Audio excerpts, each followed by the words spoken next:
4, 3, 2, 1. Whether you've been married 1 or 20 plus years, at some point you realize you married into crazy. And that's what our show is all about.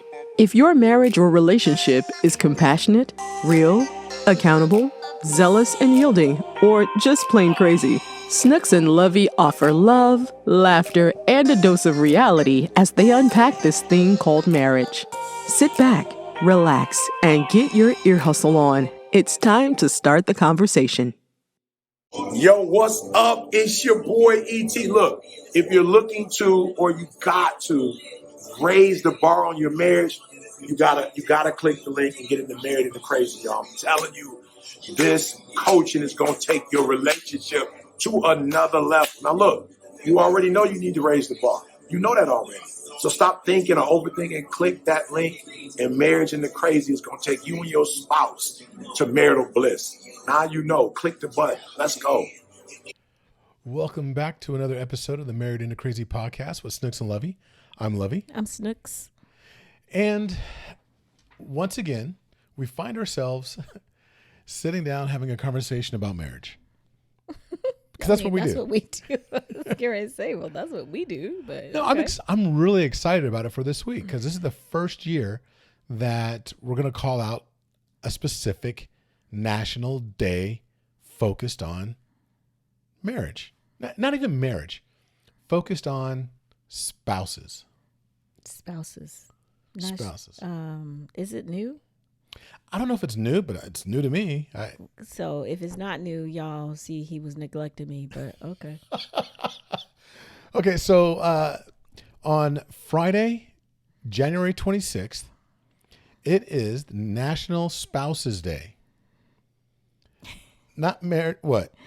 No, go ahead. I was saying not National Marriage Day, not Valentine's Day or anything like that. But this is an opportunity, if you will, for us to focus on our spouses, to do something special for our spouses. Just not because it's Sweeties Day or Valentine's like everybody else, but honestly, for us to be able to do something for our spouses. I just realized I know where she's going to go with this. Where am I going? What are you going to say?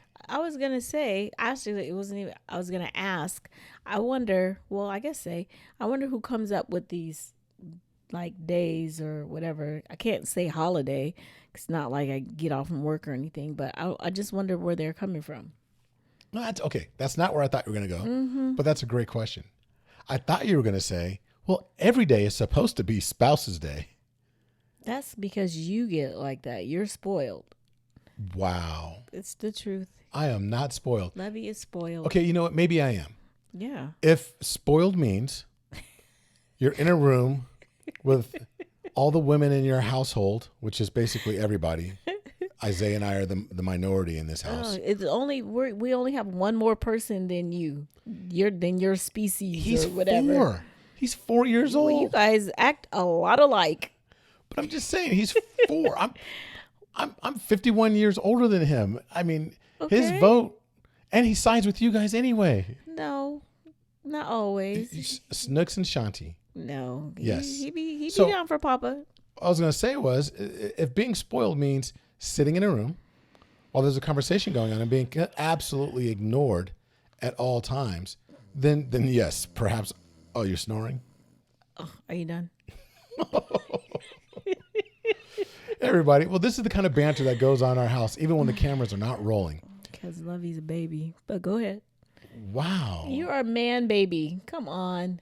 Oh, that was in a previous episode. I am no longer a man baby. Anyway, look, if you do us a favor, a huge favor, we're asking for a massive favor on our side, but really something really minimal for you. And that's, if you're listening on Apple Podcast, if you would, go on and leave a review. Leave 5 stars, 4 stars, whatever you feel is appropriate, but also leave a review. We would truly appreciate that. We've never really emphasized that, but we've come to realize how important that is. And we get people telling us all the time, oh, we really enjoyed it and it's helped us. And well, can you do us a favor and go and, log that on Apple Podcast or anywhere that you can actually leave a review, even on YouTube. If you're watching YouTube, please leave some comments there as well. We truly appreciate it. And don't forget about the marriage health kit, the health toolkit. Okay. Yep. So we are excited about something that we just launched, and that is called the Marriage Health Toolkit. Because if we talk about how health is wealth, let's not forget about our marriage health as well as our finances. So what we've done is we put together a free resource, absolutely free, doesn't cost you a thing. And what we have is our audit, which is called the Relationship Audit, but it's basically an ebook, real short, where you go through and you learn basically what's our premise for coaching, what we work with so many couples around the world with, and that is being more compassionate, real, accountable, zealous, and yielding. And there's a little digital thing, a little PDF in the back where you can check off where you think you are. This isn't about you judging your spouse. It's a self-evaluation and a tool to kind of make you think about a few things. That's one thing. The other part of that is we've actually collaborated with a very incredible individual. He was a guest a couple of years ago, and that's Mr. James Martin. And what he's agreed to do is a free financial analysis for everyone. And it's basically, it's a financial health checkup that he does. No obligation, nothing whatsoever. He just wants to help individuals really make sure that finances is the one thing that is going to actually derail your marriage. Because when you look at the 4 things that are prominent when it comes to divorce, it's lack of intimacy, lack of communication, financial health or having finances. And there was another one that was infidelity. No, Can't help you with the infidelity. Can I say cheating? But the Marriage Health Toolkit actually addresses 3 out of the 4. And it's absolutely free. So that'll be in the show notes as well. So just go ahead and grab your copy of that and make your call so you can get an appointment with James, who we love to actually call your financial freedom fighter. You know, just kind of sitting here listening to you talk, and I'm running through my mind about like couples that have said or admitted to not having any type of financial planning.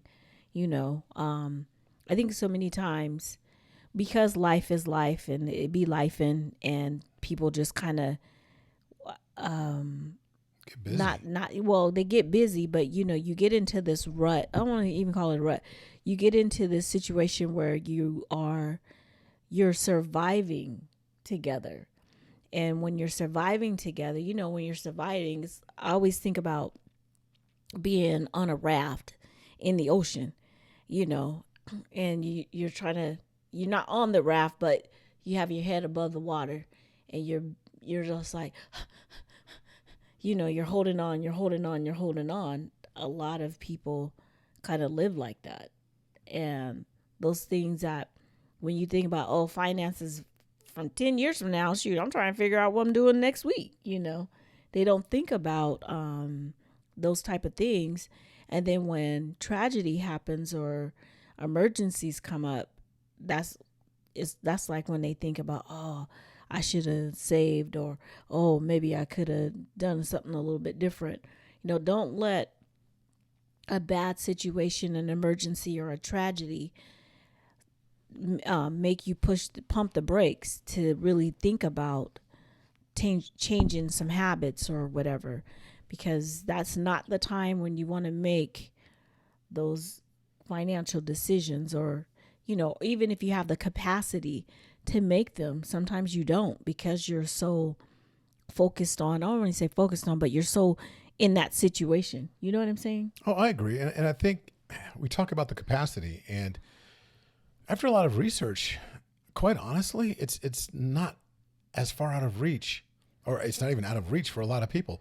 For what you would spend on 3-4 lattes a month, if you're going into Starbucks and you're dropping, you know, $5, $6, $7. At least I feel like, I don't know, I haven't been to Starbucks in a minute, but you at least $4 for a latte. Well, $4 is for like your straight black coffee. Oh, see. You know, so but if you're spending $6, $7, you're doing, let's just say you do 3 or 4 of those in a week. Let's just say 5 days a week, you're getting it. I mean, you're talking about $35 thereabouts, you know, that you're spending on coffee. That's what it costs to have life insurance, depending upon, you know, the vehicle that you're put in. Mm-hmm. That could prevent the need for your family, God forbid, to have to do a car wash or a GoFundMe page or, bake sales, a variety of different things that are done that we see happening all the time within our families. All the time. And not to make it morbid or not even morbid, but to kind of keep it down this road. I remember when we lost Kaylin, I was so thankful and so grateful that we were not out there doing that. We did not have to go out and do bake sales or fundraising, anything like that, because I don't even know. I don't know that. I don't know. I'm just thankful and grateful that we didn't have to do that. And so this isn't a show about finances per se, but I do want to make sure that everybody understands that this is a marriage health toolkit that's absolutely free. The nice thing about toolkits is that it's a bag in which when you need the tool, you can reach into the bag and actually pull it out. Same thing with this. This marriage health toolkit isn't something that you need to actually take a look at every single day or what have you. But when the need arises, you have a resource that you can rely on. If you feel like your communication's off, there's a lack of intimacy, there's some things that you feel it's just, you can't figure it out, go look at the ebook and take a look and say, oh, that's what it is. I need to be more compassionate. How can I do that? I didn't give in. I was being bullheaded. I need to be more yielding. And you go into that. But if you also recognize that there's some things that I want to figure out, not that I'm going to make a move right now, but I want to take inventory and know what my options are if I decide to go that route. That's what, the financial freedom fighter is for. So your financial freedom fighter, James Martin, is standing by. He'll take your call, set up an appointment. And the link will take you directly to his calendar so he can set up time to just walk you through the processes. And it's not based on his needs. It's based on yours. And if you don't want to do anything, that's completely up to you. This is absolutely free, and it's a gift from us to everyone that wants to lift their marriage. So go ahead and get your toolkit. It's in the show notes. But, one of the things I wanted to talk about today, quite honestly, is with National Spouse Day coming up on Friday. I'm trying to think about what I want to do. So if y'all see me daydreaming like, what I'm doing, what I want to do. Okay, that's a good point, because when you talk about what do you want to do, one of the big things in marriage, I feel, is learning how to put my desires, I won't say aside, bury them, but to learn how to put other people before you, how to put your spouse's needs before yours. I'm not saying all the time, but I am saying a lot of the times. I think if you have two individuals that are actively putting the other person's needs before your own, it never be it shouldn't be an imbalance. Basically, if I'm putting my needs before you, you're putting your needs before me. No, not. I mean, the other way around. What did I say? I'm putting my needs before you. Oh, I see where her mind goes. She said, "If I'm putting my needs before you, needs before you, and you're putting my needs before me." That's a Freudian slip right there, and we got it. That's funny. If I'm putting your needs before mine and you're putting my needs before yours, it should always. It seems like there would be a balance. There should be a balance, per se. But so I mean, somebody sometimes needs, desires, wants, whatever. They aren't healthy, and they may not be cohesive for the relationship. So we're talking about balancing personal goals that are I feel like personal growth goals, maybe. Okay. Is that fair to say, or to kind of throw out I mean, whether you want to grow in your business and your career. Well, when I say growth goals, I mean anything that's not hindering the relationship, or if your need is to hang out all night and, because I need to get away, I gotta, that's not going to be something I'm going to be cool with. So, okay. Something that's going to enhance, I'll say that, something that's going to maybe enhance our relationship. True. Does that make sense? It does. Okay. And I talk a lot about, or I make references to some of the fellas that I'm in community with, my King's Accountability group. And Cadge. Mm-hmm. the fellas are amazing. We've got so many guys that are just there to better themselves. But there's one gentleman, and we're actually, I don't want to give too much away. I'm just going to speak very generally, I guess, because he and his wife are going to be on the podcast next month. But there's an individual that talked about how he had to take his personal aspirations and goals and put them on the shelf because he and his wife sat down and had an open and honest conversation about not just their desires and their aspirations and what they want to accomplish, but they also took inventory of, okay, who's closer to making these things happen? So they were like, okay, so whoever's in front, meaning like whoever's closest to having the biggest impact on their marriage, on their life as a couple, that person, okay, we're going to actually, one person is going to take a step to the side, the other person is going to lead, and we're going to actually support. So all the effort that I would put into my own thing, I'm going to redirect that into your thing, or vice versa, depending upon, but it took open and honest conversation. I was about to say, yeah, you got to be open. You have to communicate. And like you said, honest. I feel like a lot of times, conversations will be had and one person is being very authentic and the other person may feel, I don't know, for whatever reason, maybe they don't want to rock the boat. Maybe they just, I don't know what it is, but they're not honest, when they have the conversation. And so what ends up happening is you go along with this, whatever the plan is that you never truly wanted to be along with in the first place.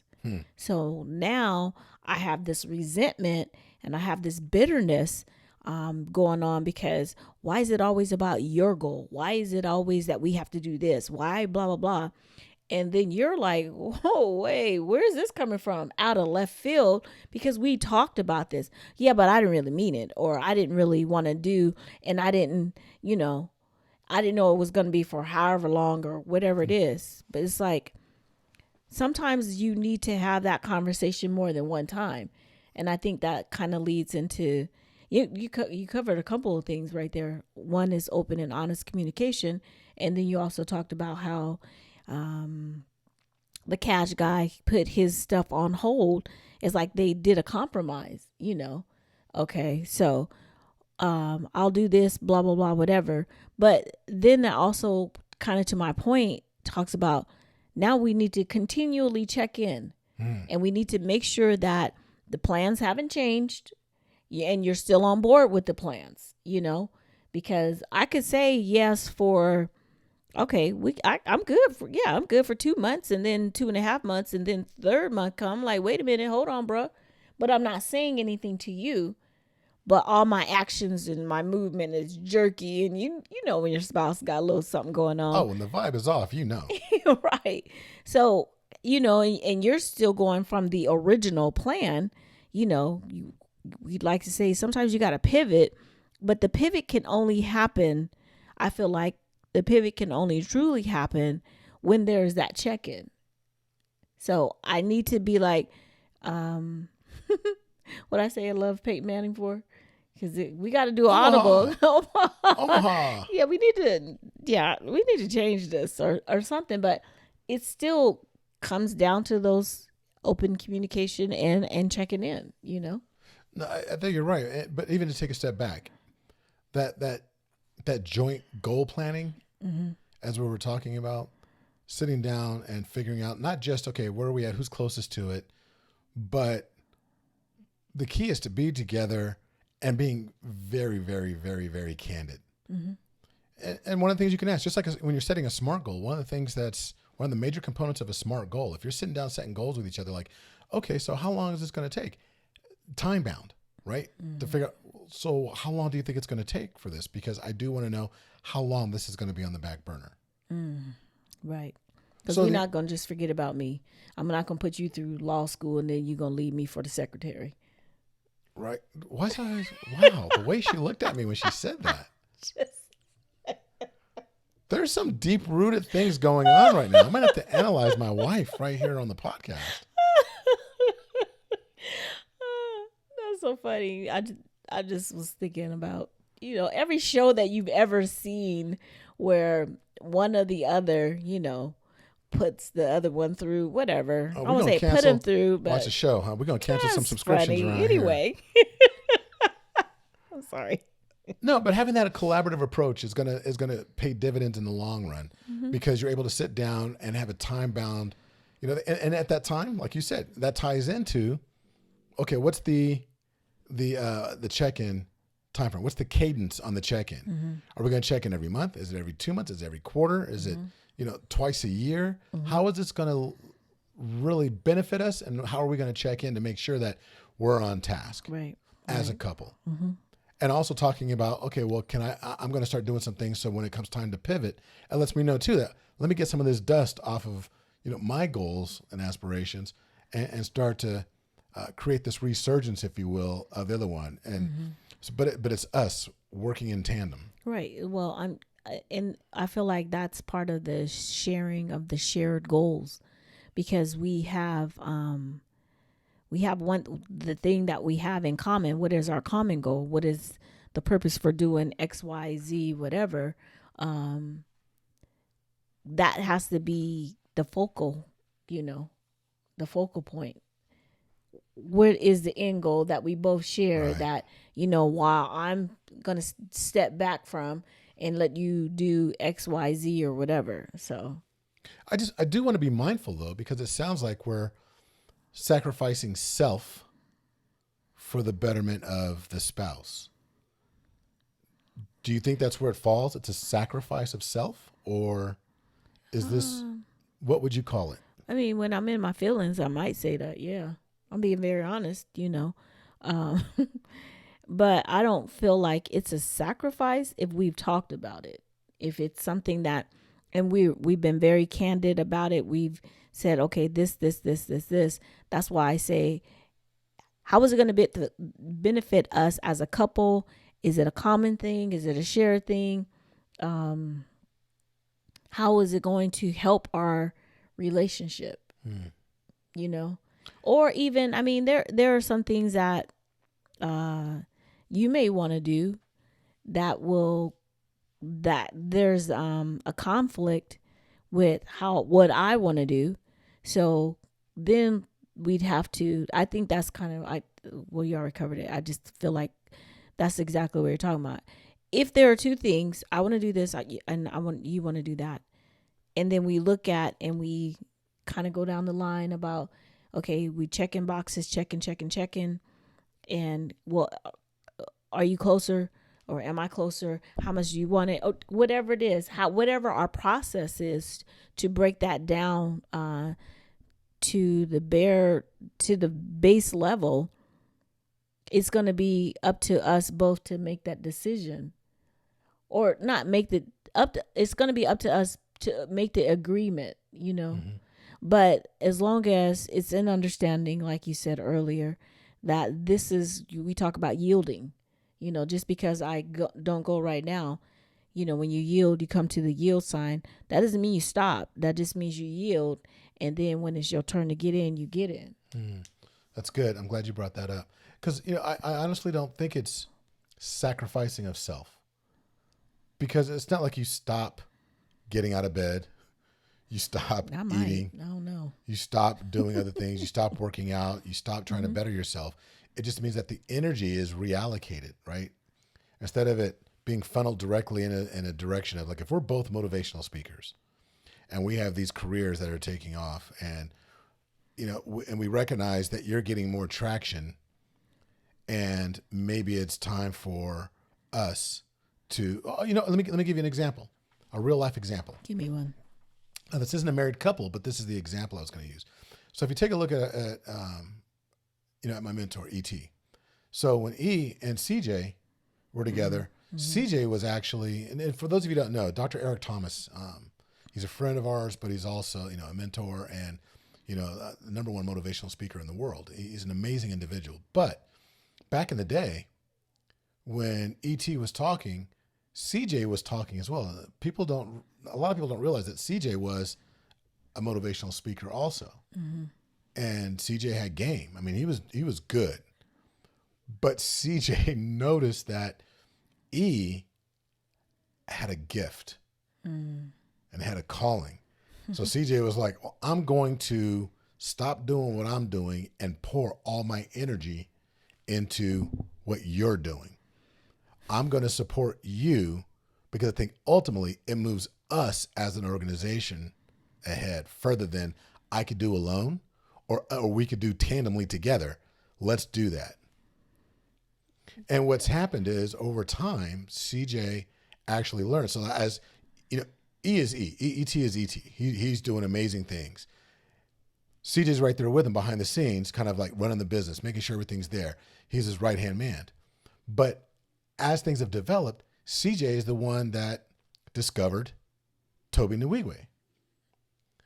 And a lot of people don't know the tie outside of the community. They don't know the ties, but CJ has been developing his skill sets and building other businesses, building other people up, recognizing their strengths. So he didn't really sacrifice self. What he did in a roundabout way was really hone his skill for learning how to put people in a position to where they can actually get a spotlight. So he's able to grow. And I think that within a relationship, you can do the exact same thing. I can pour into you and know that, okay, you moving forward is great for the entire family. Once you get to a certain point, then it's like, okay, now I'm going to be able to move and do this as well. It's not a sacrifice of self. It's if you've ever watched people train, particularly a group. I remember back in football when I was in high school and even when I was playing overseas, when I was in the military, there was this drill. I hated it. I hated this drill. And you see cross-country people do it all the time, as well as soccer players. When you're running on the field, you've got a straight line of individuals that are running. You got somebody out front, like, so let's say you've got 10 guys or 10 people, 10 ladies that are running.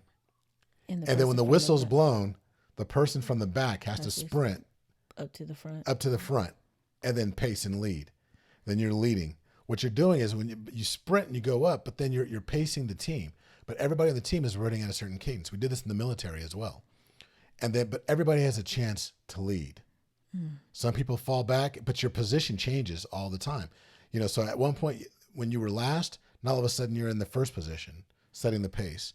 And then when the whistle's blown again, you move back to the second position. But as you get your rest as you're in these other positions.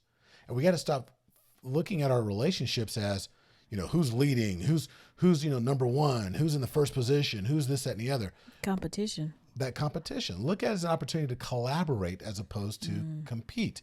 Because in those second, third, fourth, fifth, all the way back to that ninth position, that's where you get your rest. That's where you get your recharge, because you're not the one exerting the most, energy. So this is a chance for the spouse to be able to gain their energy, to find an opportunity to collaborate as opposed to compete. So you said something a little bit earlier. I said a lot of things. And this microphone keeps falling. You said something a little bit earlier that I don't know. For whatever reason, it hit me when you talked about CJ and ET. How he said CJ was good, but he recognized that ET had a gift. Yes. So I think that's important too when you're talking about who's gonna go where or whatever. If you have a gift, then by all means let that person do it, or step out on that, because there's a 6.5 billion people in the world who are good at whatever, and maybe only 100,000 or whatever have a gift at whatever it is that they want to do. Does that make sense? No, I feel you. It's having that. Well, it's like doing an audit, right? It's like taking inventory of skill sets and who has the ability to move the group forward. Just like in our marriage health toolkit, there's an audit. There's an inventory you take place of. You take of whether you're more compassionate, real, accountable, zealous, and yielding. And in the back, you're able to actually check off digitally whether or not you need improvement. If you're good, or if you're phenomenal. So you're able to really truly take inventory and then revisit it. Same thing here. We should do the exact same thing when it comes to all aspects of our marriage. But we have to be, I think that might take, I won't say, I think that takes maturity, because you have to be, I feel like mature to recognize what you suck at. I mean, that's the only way I know how to say it. But if you're much better at doing something than I am, I can't let my feelings get in the way of you being able to do that thing which I am not as good at. You know what I mean? No, you're right. I mean, are you able to do this? It depends on the individual. Some people are, get married at 18. Some people get married at 35, 50, 70. I don't know where you're at in your journey when it comes to the maturity level. And maturity has absolutely nothing to do with age. But you're right, though. There is I don't know what you want to call it, a component. The X factor is going to be your level of maturity and able to do this. But I think that if you're saying I do and you're moving forward together as a couple, there has to be some intent, we hope, to find a way to put the other person's needs before your own. And it could be as simple as you're on your way home from work and you're going to, I'm going to pass 3 supermarkets, major supermarkets on the way home. Let me just call home real quick, even though I'm tired. Babe, I'm on my way home. Is there anything you need me to pick up on my way home? It's as simple as that. Well, I am not that mature because when I'm tired, I'm coming home. That's because you don't go to the bathroom all day at your job and you want to hurry up and get home and use the bathroom. No, but it could be something as simple as that. Yeah, it doesn't have to be a big grand. No, I'm putting your career first. I'm dropping out of law school, or I'm leaving the practice, or whatever. No, there's little things that you can actually end up doing, but it's about expressing genuine support. Yeah. I feel like also that's really the only way that within a relationship, I need your support. I could do it by myself or whatever, but I don't want to. I feel like if I know that you have my back, that makes it that much easier for me.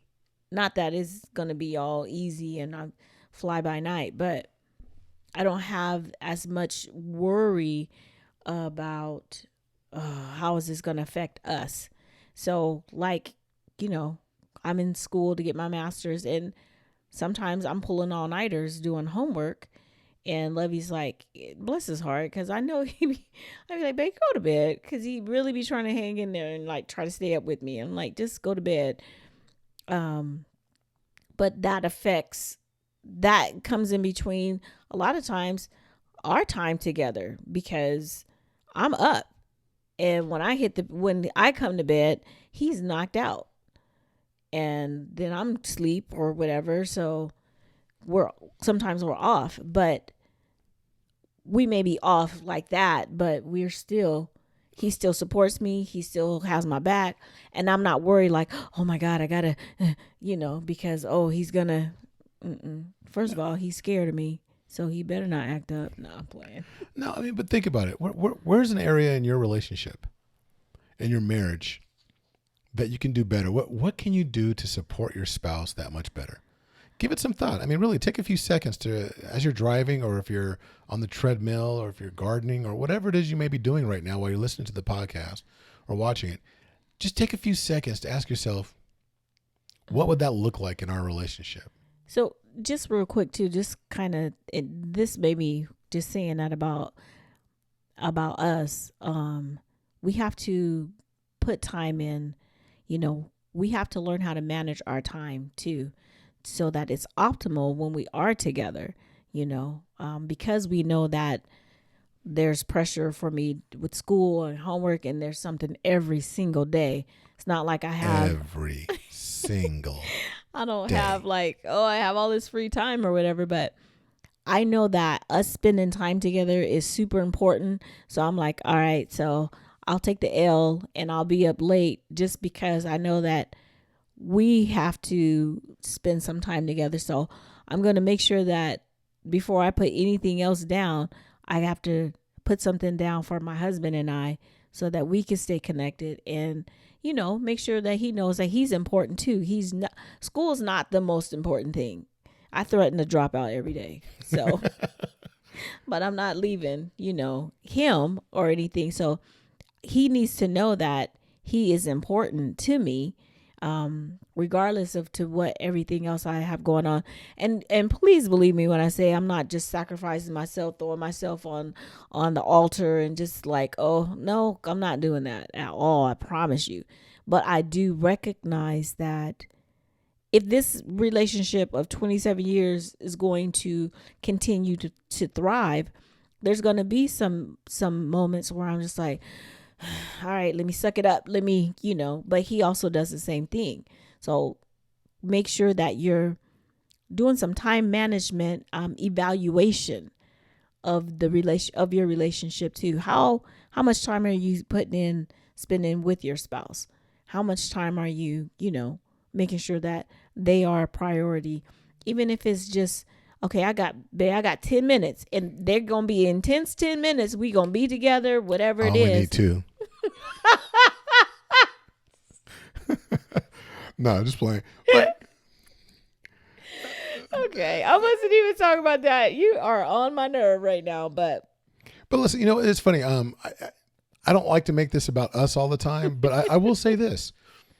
I was having flashbacks of our marriage.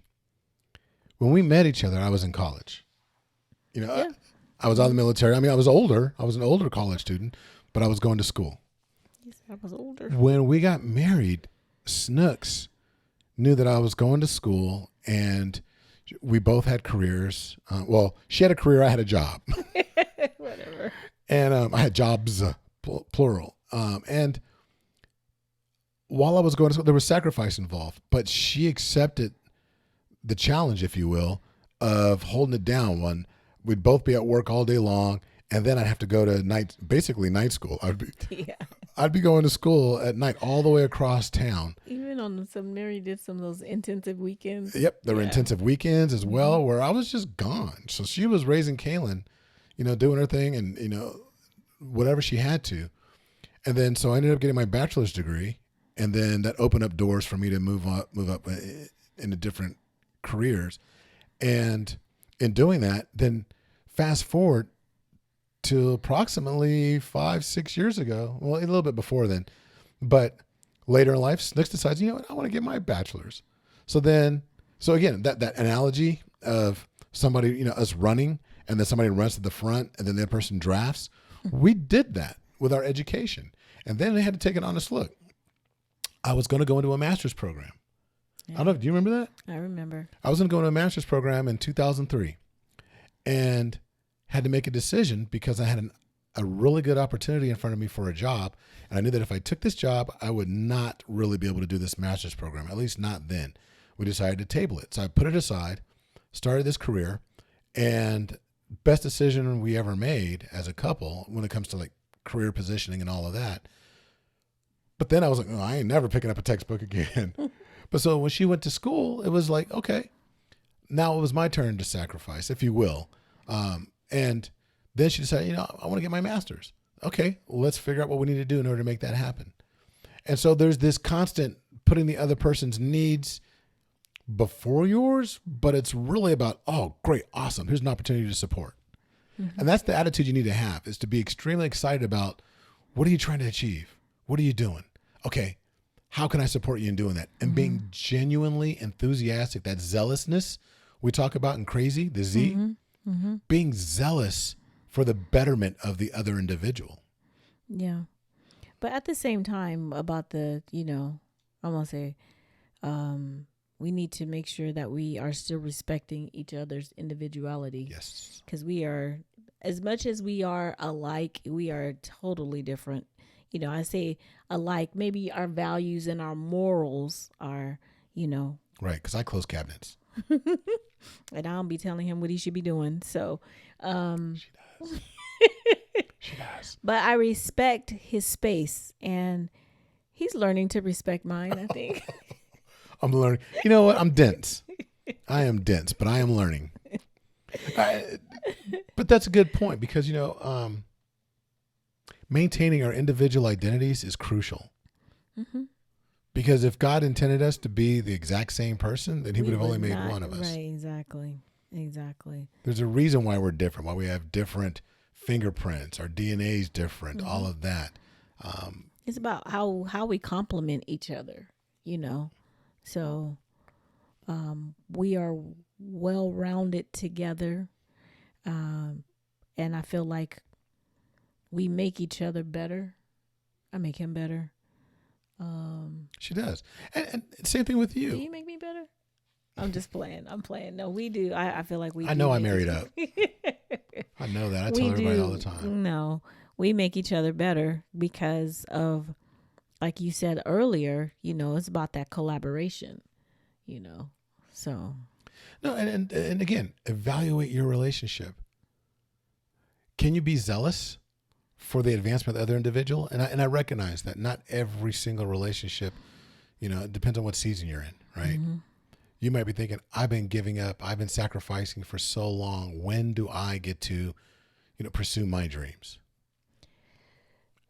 So I don't know if you're going to say something. So, and if you feel like you find yourself in that type of situation, then maybe it's time for you to seek some professional help or something. There's nothing wrong with it. I feel like don't sit and be stuck in the rut when there may be resources available to you, because it could be just a matter of changing, just tweaking this, or tweaks can do some awesome things.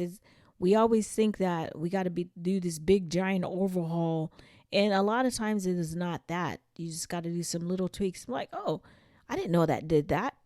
I can say for my own self, I know there have been plenty of times where I find something out. I'm like, you mean all this time, all I had to do was, and that could be the same situation in relationships, but seek some professional help, or, get in front of somebody who can be guided, give you some type of guidance. Absolutely. It could be us, right? I was going to say that's where coaching at. No, and that's where coaching comes in, right? Coaching or counseling. Mm-hmm. And it just depends on what's right for you. Mm-hmm. The vibe you're looking for, the space you're in, and we recommend both. Look, I see a therapist every single week. I look forward to seeing my therapist. Never needed one. I probably needed one, but never truly had one. No.